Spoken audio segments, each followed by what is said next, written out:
Une marée humaine, des milliers de Brésiliens dans les rues de São Paulo. Ils s'opposent au candidat de l'extrême droite à l'élection présidentielle. Jair Bolsonaro est arrivé très largement en tête du premier tour avec 46% des suffrages. Tenho muito medo da possibilidade do Bolsonaro ganhar e dele se tornar presidente. Só que eu acho que a nossa missão de pessoas que têm noção de que não é a resposta.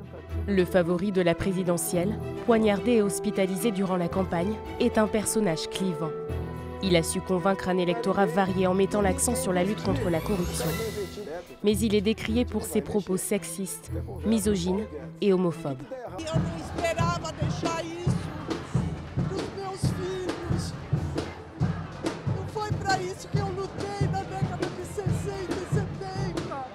Selon un sondage, Jair Bolsonaro est crédité de 58% des intentions de vote lors du second tour le 28 octobre prochain, contre 42% pour le candidat du Parti des travailleurs, Fernando Haddad.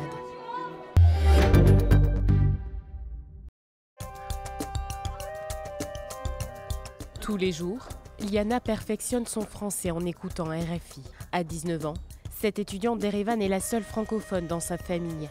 Une passion initiée par un professeur d'école qu'elle cultive depuis l'enfance. C'est un livre grâce auquel j'ai découvert la littérature française pour moi.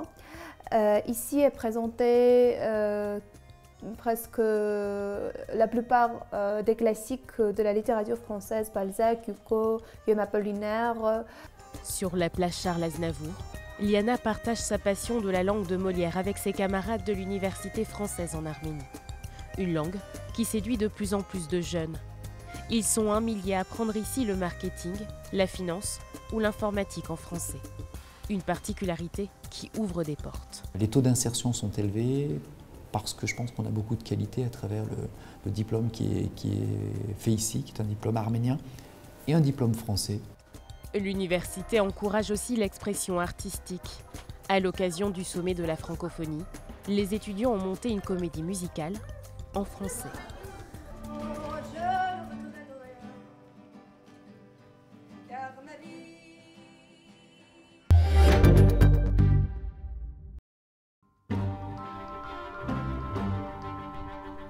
Comme chaque matin, Fernando rejoint son troupeau de chèvres dans cette montagne qu'il arpente depuis plus de 40 ans. Aujourd'hui, ces bêtes ont été retenues pour un projet spécial de lutte contre les incendies. C'était pour lui une évidence. Noutro tempo não havia estes fogos cá agora, senhor. Que havia muitos animais, iam limpando, iam comendo, vinham para aí às milhares de ovelhas de fora, milhares. Pendant 5 ans et tous les jours de l'année, les chèvres de Fernando devront sillonner la montagne pour débroussailler le maquis et empêcher la propagation d'éventuels incendies. En 2017, les feux ont fait 109 morts au Portugal. Este projeto teve origem na sequência dos incêndios que ocorreram no passado no país e o objetivo é arranjar formas alternativas de fazer a condução dos matos. Comme Fernando, une quarantaine de bergers ont proposé leur service pour lutter contre les incendies.